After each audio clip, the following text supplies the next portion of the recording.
What's up, guys? I'm Chad Barnes, and welcome to the channel. Here, it's all about real car talk, from simple fixes to smart driving tips and keeping your ride in top shape. If that sounds good to you, go ahead and give the video a thumbs up. Hit that subscribe button and make sure you watch all the way through. There's a lot of good stuff coming. Let's get to Technology. In terms of design and layout, the VW Passat B5 was a kind of breakthrough for the mass segment. The use of the extended platform PL45 from Audi A4 allowed to offer not only a large and comfortable interior, but also excellent controllability, and at the same time to expand the range of engine power to premium values. Less noticeable is the fact that in the creation of the car was used a late version of the platform with electronics based on CAN bus, where all devices are connected to each other. Now this approach is typical, but at that time all units were independent of each other and interacted strictly within the capabilities of the central switching unit. In addition, they were practically not controllable, and their interaction was minimal. The new features were initially used in the Passat only to a limited extent, but by the time of the restyling they were fully utilized. By the way, the longitudinal arrangement of motors with the engine in front of the axle is not new for Passat. The first two generations, B1 and B2, had a similar layout, and only B3 and B4 switched to transverse arrangement. And yet, for D-Class cars by the mid-90s the choice of such a layout was already quite exotic. In addition, the PL45 has a radically different layout from the old cars. There is a normal frontal location of radiators, instead of side, and the use of quick-release bayonet connections for engine compartment, pipelines and other tricks allowed to cram even a W8 engine under the hood. The body material is mainly steel with double-sided hot-dip galvanization, again quite an advanced solution. Thus, the front panel is completely plastic and easily removable. Sills are completely covered with plastic and almost completely the bottoms of doors. The power scheme of the body is almost the same as in modern cars. The front roof pillars have the maximum inclination and are supported by a very rigid engine shield, on which the suspension support points in the form of powerful mudguards and upper booster are directly tied. The front spars are as straight and strong as possible. There are two body types, sedan and station wagon. The longitudinal arrangement of motors allowed to compose the front part extremely successful from the point of view of passive safety. Suspensions are also quite original. The front, multi-lever, which allowed to provide maximum traction of the front axle with the road in the bends, and at the same time, reduced the turning radius to values characteristic rather for rear-wheel drive cars. At the same time, at least in front-wheel drive cars there is a simple torsion beam of the simplest geometry at the rear. All-wheel drive versions have a more complex double wishbone suspension at the rear. The basic drive, of course, on the front axle, but there are also many cars with permanent all-wheel drive through the Torsen inter-axle differential. The all-wheel drive cars have seriously changed the body in the rear part. There are different not only floors and gas tank, but also spars. Transmissions are manual or hydro-mechanical automatics, and the car received not only 4-speed transmissions of its own production, but also the latest at that time 5-speed units ZF for the most powerful engines. As for the engines, by the end of the 90s, as you know, VW began to promote the principle of downsizing, and the term referred to the introduction of a line of engine series EA827 reduced to 1.8 volume with 20-valve cylinder head in atmospheric and turbocharged versions. They overlapped the power range, which previously required the use of atmospheric engines from 1.8 to 2.5 litres. However, units larger cars still did not deprive the machine. There were atmospheric inline for 2.0 and VR5 2.3 litres, and V6 up to 2.8 litres, and diesel V6 2.5, and even the above-mentioned 4-litre W8. In general, for its time, the Passat B5 is a very innovative and successful project, although for all its high performance it had one vulnerable spot. It turned out to be too complicated for the mass segment. That means that it was too expensive and troublesome to maintain at high mileage. After this experiment to unify the platforms of Audi and VW in this class was not tried again. Timeline: August 1996, the beginning of production of the model. The car is presented with gasoline engines 1.6 101 horsepower, 1.8 125 horsepower, 1.8T 150 horsepower of EA827 family, 2.3 VR5 engine of EA395 family with 150 horsepower and 2.8 V6 with 193 horsepower of EA835 family. The diesels are represented by the 1.9 TDI with 90 and 110 horsepower of the EA180 family. With 90 and 110 horsepower diesel engine and atmospheric gasoline 1.6 and 1.8 cars could be equipped with 5-speed manual or 4-speed automatic transmission, and more powerful gasoline engines were equipped with either the same manual or 5-speed automatic ZF. October 11, 1996. The car was presented in Germany. Sales began. August 1997. Start of production of all-wheel drive synchro models. At first, only sedans with atmospheric engines 1, 8, and 2, 8 litres or diesel engine 1, 9, 100, and 10 horsepower. Atmospheric engines 1, 6, and 1, 8 of EA827 range are replaced in production by units of EA113 range of similar working volume and power. The process will continue for about a year, until the final abandonment of the old block motors takes place. Spring 1998. Models with all-wheel drive received a new name 4Motion, and cars with 1.8T engines were equipped with it. All-wheel drive station wagons also appeared. August 1998. Appearance of cars with 2.5-litre diesel engine with an output of 150 horsepower EA153. November 1999. Replacement of 1.8T engines of EA827 range with EA113 range. At about the same time, Passat is equipped with diesel engines 1.9 of EA188 range with an output of 115 horsepower with pump jets. They replace 110 horsepower engines of EA180 range with Bosch VP37 fuel injectors. Diesel 2.5 received a version with 180 horsepower. Appearance of cars with 8-valve atmospheric engine 2.0 of EA113 120 horsepower range for a number of markets. September 2000. Restyling of the model. Changes in appearance. Equipment. Motors 1.6 received 102 horsepower. Atmospheric 1.8 were displaced by simpler 8-valve 2.0 litres. 1.8T was updated, as well as 2.8 for speed. Automatic transmission is now available only with the atmospheric 2.0 engine. The others are equipped with either MKP or 5-speed automatic transmission ZF. VR5 engines are now only offered with a 20-valve CVT and 170 horsepower. Cars with the 2.8 engine received all-wheel drive as standard. Fall 2001. The car received the top version W8 with a 4.0 engine with an output of 275 horsepower, strictly with all-wheel drive and automatic transmission. And a little later, a new 2-litre atmospheric with a 20-valve cylinder head, the infamous ALT. November 2002. Production of versions with 2.3 VR5 engine is cancelled. June 2003. Renewal of 2.5 diesel engines. They received new cylinder heads and compliance with new environmental standards, as well as a version with reduced power output to 163 horsepower. November 2003. Appearance in the range of diesel engines of the 2.0 variant with particulate filter, meeting the new economical standards for the USA. September 2004. Production of a number of modifications, including all-wheel drive and version with W8 engine, was cancelled. February 2005. Sales of cars with sedan body were cancelled. Station wagons were delayed in production for another 3 months. Body. Exterior panels in the late 90s. VW was an icon for all Russian drivers because of its perfectly corrosion-protected body. Even being all steel, it did not pass neither to paint chips nor to salt cocktail for at least a dozen years. Unfortunately, the body's two main advantages, galvanization and extensive use of plastic to cover up problem areas, proved to be its own Achilles heel. Counting on galvanization, the bulk of owners didn't bother much about anti-corrosion and quality repair painting.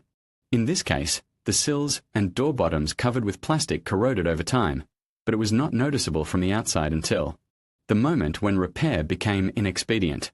In addition, cars before restyling were painted with relatively unstable paintwork, which burned out, lost its shine and cracked over time. Paint peeling due to oxidation of the top layer of zinc is a sign of the model. Many owners did not paint over this kind of damage. For years, although the paint peels on the area of hundreds of square centimeters, the fame of unkillable attracts to cars quite a certain category of citizens. Now it is possible to find a car before restyling with good factory paintwork, but it will be a very difficult task, and in most cases, a good look is the merit of timely body repair. Cars after restyling with factory paintwork are much easier to find, but there are few perfect ones. The coating is not bad, but the design of the body with its unprotected edges of the arches and numerous points of dirt accumulation on the body contributes to the formation of pitting pockets of corrosion. And in cases where the car has not been cared for, there may not be a single whole element on the car. All edges and even some of the flat surfaces will be covered with bugs and chips. From afar, it's not very noticeable, but just get closer and everything becomes clear. Typical trouble spots are the windshield frame, front edges of the roof and hood, front fenders, rear fender edge, door bottoms, door molding area, door handle areas, trunk lid, and fifth door on station wagons. Most of the pockets of corrosion are due to the slow development of chipped paintwork, and only the front fenders and trunk lid of fifth door are rotten due to internal problems in the body structure. Pay attention to the seams in the tailgate opening. There are often visible signs of inner fender seam corrosion here, even on very good-looking cars. This is not very dangerous, but it clearly demonstrates that the destruction processes are underway. Look under the sill plastic in the rear, and if there are no plastic end plates, wash the cavity and make sure that the sills are in place at all. On pre-restyling cars, pay special attention to the front fender arch. It rots due to a failed locker on the inside, and corrosion. At the headlight cutout is typical of post-restyling cars as well. In this area, the small gap between the fender and headlight is filled with a sealant, but its shape only collects moisture. When the factory wax coating washes out, the paintwork here starts to deteriorate. Almost all cars have this kind of problem. On station wagons, pay attention to the roof rails. The paint swellings indicate developing corrosion at their mounting holes, and at the same time it creates another way for water to get into the passenger compartment. To summarize, the body construction is really not bad, so despite being more than 20 years old, the cars still look good. However, their prices already made quality body repair not very cost-effective, especially in Moscow and St. Petersburg, where rust develops quickly and service prices are high. Unfortunately, repainting often ignores the presence of quality factory galvanizing. Painters like to scrape the coating with hard discs, which remove the layer of zinc from the steel, so not always a fully repainted car will live longer than a car with small, hastily painted chips. Underneath there is enough rust in the arches and on the bottom, but rust mainly corrodes the edges of sheet metal, and corrosion develops slowly. However, in places where the anti-gravel layer lags behind, pockets with wet rust are formed, and the metal deteriorates faster. If the fraying layer of antica was removed in time and a new one was applied, the car will do without welding works for many years. But the key condition here is the presence of competent paintwork maintenance, at least minimal. Typical neglected Passats may have rotted sill plugs, and brackets falling off the body, and destruction of welding seams. Often antica was applied in layers on the old, and it is no longer possible to understand where it came off the metal, and where not. Under the bitumen metal may not be at all. In the front arches, pay attention to the inner shelf of the wing, where it touches the locker. There, the fasteners are usually already destroyed, and there are traces of corrosion gently drilling the fender through. The fender, by the way, may be plastic. Such artisanal fenders have been made for these cars for about 10 years. The engine compartment mudguard behind the upper suspension mount is covered in dirt, which hides numerous rust pockets. The support itself has almost no rust, because it is aluminum and serves as cathodic protection for the mudguard. The mudguard itself is a power mudguard, made of thick steel, and therefore is not very afraid of surface corrosion, so the problem is mainly cosmetic. But its junction with the upper stiffener and the fender rusts intensively due to the destruction of the seam sealant and the flow of moisture from inside the arch, especially if the locker is broken. You can only see the whole problem by removing the fender or sticking an endoscope into the gap. It is possible that the outer part of the fender booster box is no longer there. A mud pocket is formed in the arch where the rubber mudguard is attached, and the mudguard damages the paintwork of the fender itself from the outside, resulting in a large rust pocket. Under the sill plates there may be dry metal without chips, or a thick layer of wet dirt and corroded surface. It depends on the owners. Unfortunately, the latter variant is more common. Especially bad is the rear part of the sills in cars with hatches. The drain of the hatch niche is made just in the sill, and it is always wet there, and water usually flows to the rear part because of the inclination of the body. If the hatch rubbers are badly cracked, there is so much water in the sills that it is literally splashing. In the rear arches, corrosion mainly threatens the seams and inner edge of the arch, as well as the sill plug pocket at the front of the arch. There is no locker in the arch, and dirt accumulates in the front and behind the springs, which is rarely washed out. It is absolutely necessary to check the interior floors for moisture. Under the driver's feet there is a niche with a comfort unit, where all water from the engine compartment is drained through the seals of the ECU box. In the legs of the passenger in cars with automatic transmission there is a box control unit, and water gets there even more, because the design of the cabin air filter is such that in case of violation of Jabot installation under the windshield, water from it will flow directly into the cabin. From the doors water almost does not flow into the cabin, as on BMW, only if the door seals are seriously damaged or it is flooded, with water on the shield of internal mechanisms. From time to time the reason of soaking of floors is drainage of conditioner. It is taken out here by a tube in a niche of a gearbox, under thermal protection, and it is difficult to blow it from contaminations, and at dirty salon filter or absence of it is clogged, and foam adapters with time begin to let moisture. You can clean it, but you'll have to remove the glove box and bend the floor carpet. Another problem is water drainage from the overmotor recess. Two frog valves are easily clogged with sand and dirt over time, and the water level starts to grow in the niche where the battery, air intake to the climate system and ECU box are located. As practice shows, the niche does not rot very often, but the interior and electronics are flooded regularly. Rubber bands should be cleaned regularly or simply removed. They are not particularly necessary. And you need to keep an eye on the position of the windshield drain. It is often damaged when removing the battery and other work on the engine and often thrown out, and it determines how much water gets directly into the air intake of the cabin. It should never be removed, and the battery should be put more carefully and try to buy narrow models. Anyway, wet carpet usually causes a lot of problems. Galvanizing is not a panacea at all if copper is nearby and there is a lot of water. It takes a few years for negligent owners to develop through bottom corrosion. Fortunately, usually some block and its wiring dies first, and the car stops opening, starting, lights and most of the other electrical equipment doesn't work. All this naturally forces the owner to go to the service, and there they will not do anything without removing moisture on the floor. For cars with turbocharged 1.9 and 1.8 engines, there is one more nuance. Pay attention to the condition of the pipe connecting the front spars, to which the engine mount is attached. The fact is that it on supercharged motors also acts as a duct, and any damage, cracks and through corrosion on it is inadmissible. Installation of Kolhor's mounts for crankcase protection on this pipe can suddenly lay the motor because of dirt suction. Body equipment once upon a time, Passat was famous for the quality of assembly, but the years do not spare these cars. Thus, the guides used in the design for installation of bumpers break with time. And for the front bumper and headlights it is not even necessary to have an accident. At each serious repair these parts are removed, sometimes quite roughly. And damage to plastic fixing elements is a matter of time. It is enough just to appear backlash, so that with constant vibration began to accumulate plastic fatigue, and then breakage.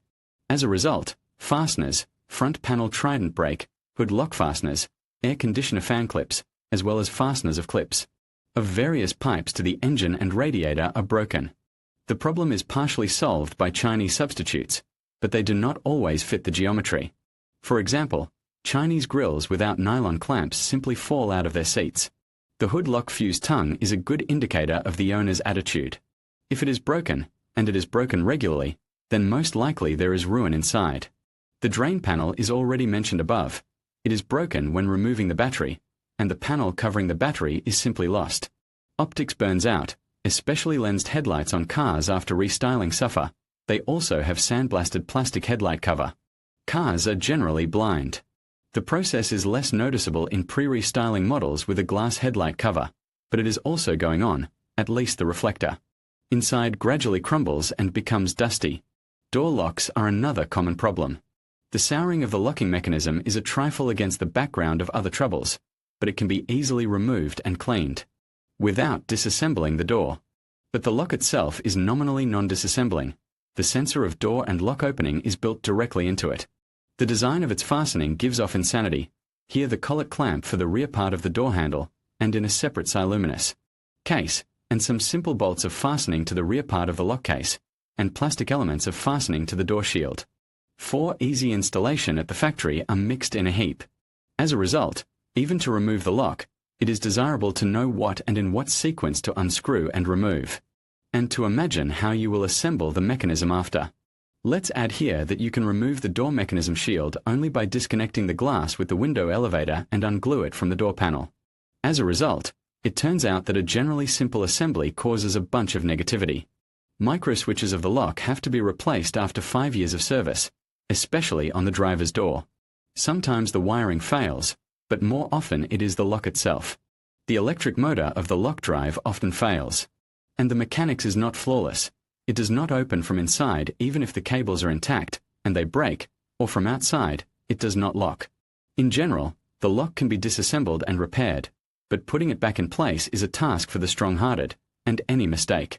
In the tension of the inner and outer cables of the handle drive, assembly error, and everything will have to be done again. Approximately the same tortures have to go through those who have broken the drive of the window elevator. The cable itself 15 mm is cheap. It needs 4 meters and 3 terminals as clamps. But the removal installation of the mechanism, installation of the cable and other manipulations, a difficult job. Services try not to undertake such work and ask for the complete window elevator on the shield and even with a set already assembled. On the rails with a coil, try not to get involved. Owners of cars before restyling for some reason believe that all troubles with locks on cars after restyling are eliminated, but it is obviously not so. Just cars were newer and made a little better. Now there is no big difference between rest and pre-rest. Part original price of non-original 2 body parts front headlight. Halogen 14 698 Depot 6 172 Loro 9 441. Front headlight. Xenon 37 213 Hella 26 670 Windshield 17 466 AGC 5083 XYG 9 323 Front Wing 20044 API 3 452 Cyneda 4080 Front Bumper 44 173 to IG 6 400 Cyneda 10011 Hood 39 555 API 8 617 Blick 17 272 Interior. It is possible to find a B5 with a living whole interior, but in most cars its condition is far from ideal. Claims are not at all about the interior materials or workmanship, rather the age and gypsy in the palace style of operation. There are usually more broken parts than whole ones. Typical woes are a broken glove box lock and its lid snapped off, a deformed dashboard where the passenger safety panel is mounted. Even if the airbags didn't fire, broken door handles, peeling fabric inserts in the doors, a loose driver's armrest, and more. Normal wear and tear shows up, too. Even plastic steering wheels start to chunk at mileage over 400k, let alone leather. Fabric seats are quite strong. Breakdowns are more often connected with a faulty elevator or mechanism of backrest adjustment than with torn lining or sagging filler. Leather tears more easily and is rarely cared for properly. The hatch is a bit finicky. Without lubrication it jams, and the seal lets in a lot of moisture. The sealing is another nuisance. When dry cleaned or simply wet, the fabric peels from the base and sags. A lot of problems are caused by dashboards manufactured by Magneti Marelli. They are found mainly on cars before restyling and please. Owners with breakages of arrow indicators and random failures. In case of failure, there is no sense to change motors, look for cold soldering, etc. It is necessary to put the panel VDO, good it fits from Golf 4, and there is a lot to choose from. For example, you can find a large screen FIS and put the multi-MFA unit or replace the entire screen with an optional color MFA and get the ability to control many functions of the machine without an external scanner, read and reset errors, read the data of the engine and box in real time. Work with firmware and panel replacement is almost fully automated. It is not so difficult to do it yourself. To be fair, FS displays that go out in the heat also happen on VDO panels, and the recipe is the same. Resoldering the screen, and they are inexpensive on the Chinese site. Climatics is quite reliable. But old caps on the expansion tank, non-working visca fluid, dirty radiators, and rather strong hoses often lead to leaks. Sometimes the weakest point is the radiator, especially the pipes that stick out into the overmotor niche. They crack and antifreeze leaks partly into the passenger compartment, partly directly to the ground. The body of the radiator itself breaks less often. It will not be possible to remove it without disassembling the entire panel, and this is a costly endeavor. So look, what kind of antifreeze is poured into the car and what clamps are on these pipes. If one pipe is lengthened, then most likely the radiator has already leaked and the problem was solved hastily by breaking the limiter and pulling the hose farther away. Cars with automatic climate control have some problems with climate control flaps, motor drives, and failures of the climate control itself. But this is just treated inexpensively. The air conditioning on the B5 is pretty strong, but the chances that the whole system is alive are small. Often the wiring is damaged, tubes are broken, and the price of replacement is frightening for poor owners. The compressor is strong and driven by a separate belt, but it is a pity that it is located low, and its clutch is a consumable item. In case of breakdowns of the V-coupling of the main cooling fan, the system usually works very badly, the additional fan does not. Pull the engine cooling system and air conditioner. Take this point into account. Check the operation of the air conditioner not only on the highway, but also in city mode. Electrics. Despite the introduction of a new type of electronics in the car, there are no global problems in the electrics, except, perhaps, the already mentioned flooding of comfort and automatic transmission control units on the floor. Otherwise, the most widespread troubles are the already mentioned breakages of locks and power windows, breakages of wiring and door, and motor corrugations, flooding of wiring and relay block through the gland of ECU box when overfilling the overmotor niche. Sometimes an unfortunate choice of fuse ratings in the passenger compartment box is affected, and it has melted plastic. Generator on inline motors is located successfully. On V6 it is more difficult to remove insert it, but, say, replacement of regulator. Relay can be carried out without removing it. The wiring itself in general is strong, and failures of electronics are characteristic mainly for cars before restyling and saturated with options. There are not many of them left alive. And by modern standards, if there are scanners like Chinese VCD's clone in free sale, all problems are solved quickly and relatively inexpensively. In 2000 years it was possible to find out that the heater does not work because one of the motor sensors shows something wrong only at the dealer. Now the electrical system of the B5 does not present any difficulty. Let's start with the obvious. By 2021, the chances of finding a live Passat B5 have become quite elusive. The car is really reliable, the body is strong, the interior is hardy, the electrics are not so complicated. It is let down, as always, by carelessness of owners. At last on this part it should be said that you should not buy on externally perfect cars. Remember about the zones described in detail above, where hidden corrosion can develop. Well, the most interesting thing will be in part 2 devoted to the chassis, transmission, and engines. In conclusion, the Volkswagen Passat B5 presents a mixed bag for potential buyers. While its galvanization can be vulnerable, leading to rust issues over time, the electrical system is surprisingly reliable compared to other vehicles in its class. Understanding these strengths and weaknesses can help you make an informed decision. Whether you're considering this model for its comfort and performance or weighing the risks of corrosion, being aware of these factors will ensure you enjoy your driving experience to the fullest. Thank you for watching, and be sure to subscribe for more insights on automotive topics.